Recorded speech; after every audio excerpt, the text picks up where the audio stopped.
I'm Lisa. And I'm Jonathan. And we're Creative for Learning. Today we're going to explore how using the element of surprise and the fear of missing out can help your classroom management.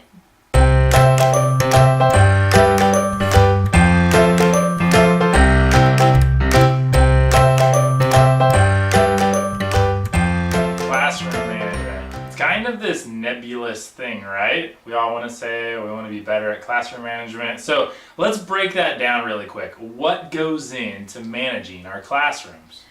1, getting our students learning. 2, engaging their minds and passions. 3, running things efficiently. And 4, keeping them out of trouble. You got any other ones? Throw those down in the comments. What else goes into classroom management? So, of course, our students need to feel comfortable with lots of our consistent procedures. Those are vital. But then there's all the ways we engage their minds in the midst of all those classroom systems. That's where we either get creative or get boring. Our topic today helps us with all 4 of these because we want to explore how to be predictably unpredictable, not predictably predictable. Sounds confusing. Predictably unpredictable. Let's go deeper. There are a couple levels to this. So first, our students know what to expect from any ordinary classroom lesson. They've seen a lot of them. So by any we mean? Like all their teachers' teaching experiences from kindergarten, preschool, like how things are taught to them. And they know how, if they were going to do a lesson, they'd do it like all those. They kind of start to categorize, like this teacher. They know what to expect from your ordinary classroom lesson. Which could be different from all those other people's. Correct. The question is, what do they expect from yours? Yeah, so think of it this way. Imagine you walk into class tomorrow and you tell your students, today we're going to do a lesson on nouns. And then you ask them, how do you think I'll teach it?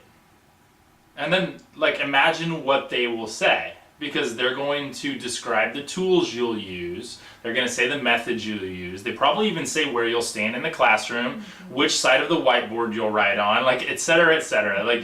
Think about what they expect from your lessons, and we're just going to call that the default. That's what your default, which is different than other teachers' defaults. And it may be more engaging than other teachers' defaults, or it may be more boring than other teachers' defaults. Don't shame yourself for it. This is just about self-awareness. See what your students expect. Imagine what they expect. Even if you were a student in your classroom, what would you expect of you, right? And be aware of that. What is that? Then ask yourself, are they expecting anything surprising from you? Any spontaneity? Do they have to pay attention for fear they'll miss out on something interesting? Wait, you said, are they expecting spontaneity? Right? So that's again, another way to say predictably unpredictable. Oh, okay. Right? I say it the right way. I was like, you're expecting spontaneity. Well, how can you expect spontaneity? Well, because spontaneous happens if you're doing it. But we can expect certain, I know some people in my life that if they were going to teach, they would never be spontaneous. Right? And so are they expecting your spontaneous? So, some TV examples. Jimmy Fallon and Stephen Colbert. They're both nightly talk show comedians. Entertainers. Anyways, they're masters at this.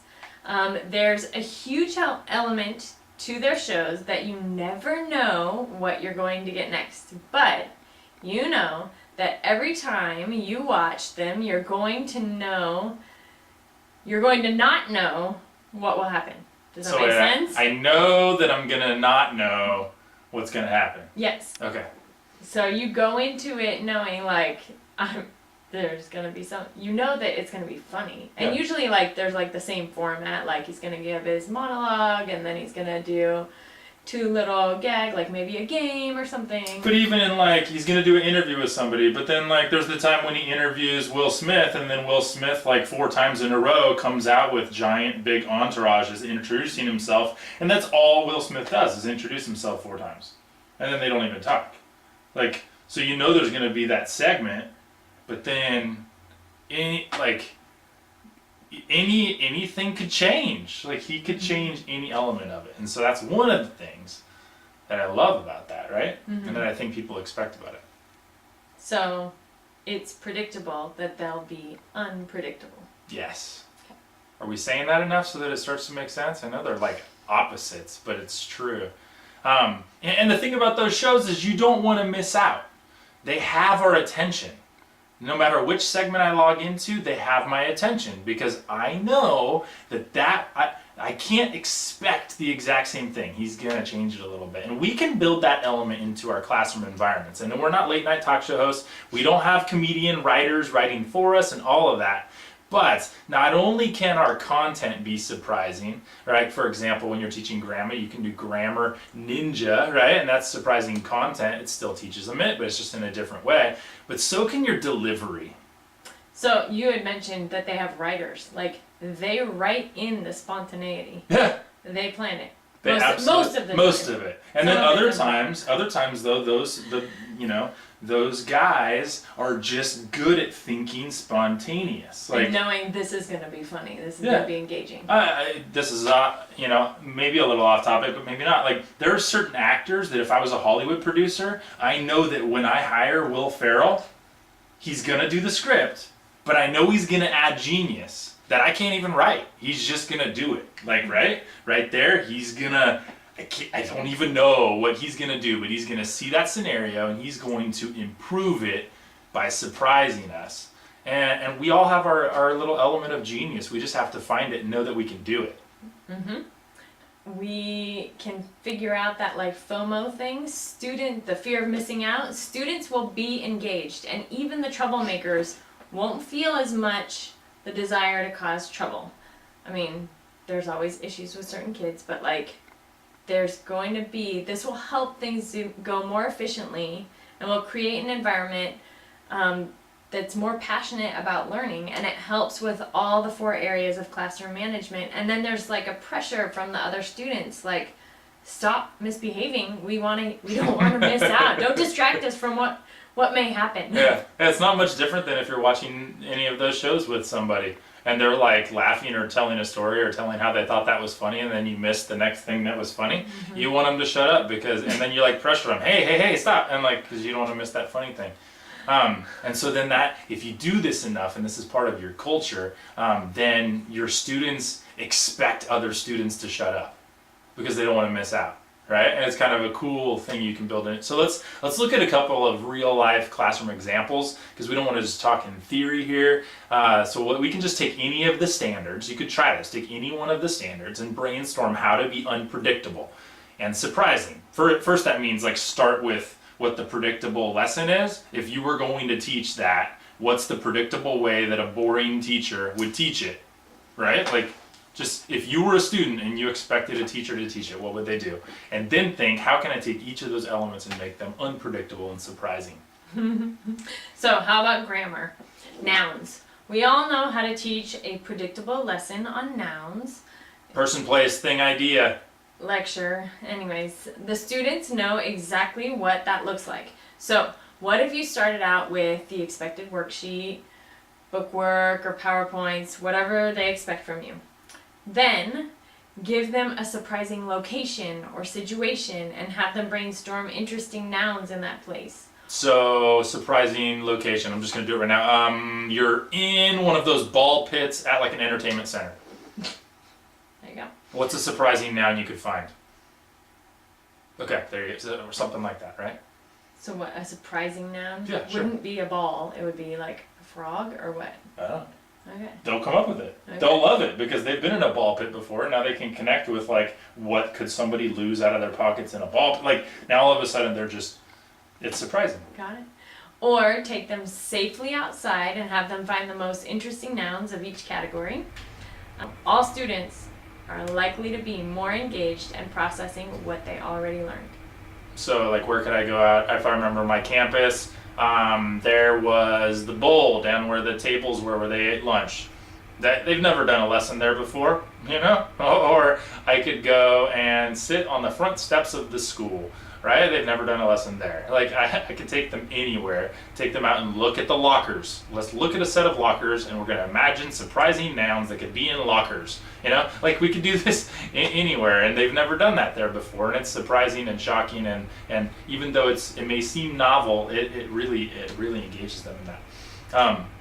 We could be similarly unpredictable while teaching prepositions, right? Another grammar one. What if instead of just describing what prepositions are, we acted them out, right? And not just acting them with like, okay, so here's a box, which is how I first tried to be creative with prepositions, was a box, because then it has a hole and an outside, and like then I would take a stapler and stick it in different spots around the box, which is creative. It like gets them the idea. Look, anywhere this stapler can go in relation to this box, that's creative.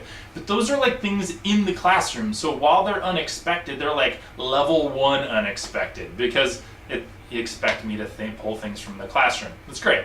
But then we can take that further, right? If I planned ahead, I could do something besides the box that I pulled from behind my desk. I could, do like a plastic swimming pool, or something else, or I could bring a beach chair. Or what if I brought a giant stuffed animal, like one of those 4-foot stuffed animals from the county fair, and then pulled that out from behind my desk, and that was the thing that I was going to do in relation to the blow up kiddie pool, right? So now I've got this giant little dragon, like a stuffed dragon, and I'm doing it in relation to a swimming pool. Now it's the same exact thing as the stapler and box, but both elements are completely surprising, right? Or what if I brought in a clean trash can, or had the janitor bring in a clean trash can during class? That would be amazing. And then I put myself in the trash can around the trash. Like, we can keep going higher on this, and then it's not complicated. We just have to think, what would be the normal, and then don't do the normal.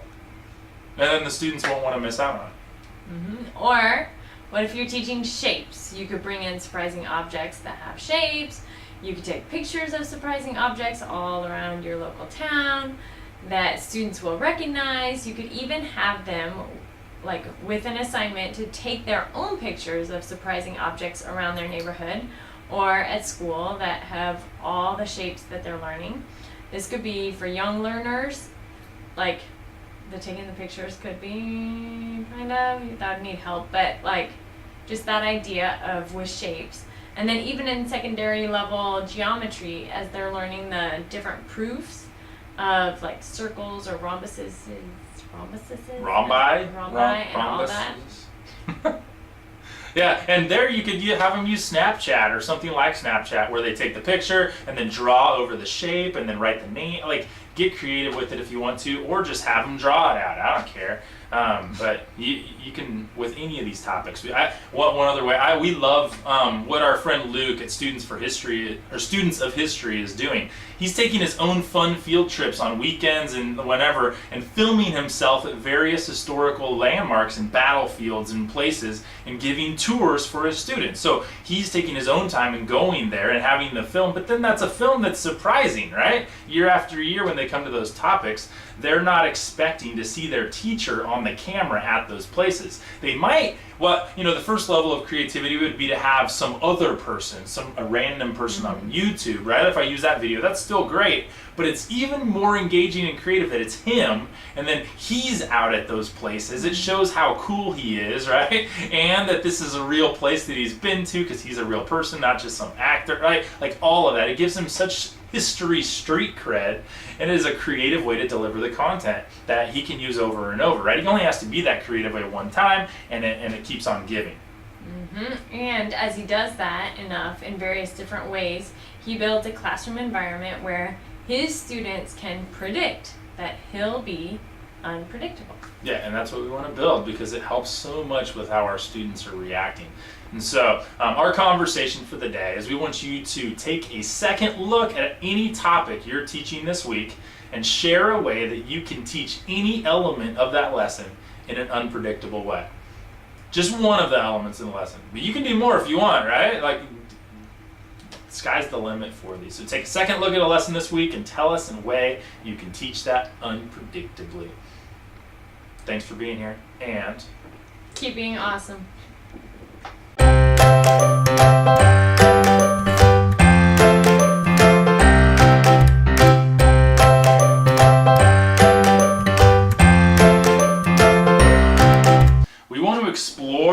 how to be predictably unpredictable. Sounds confusing.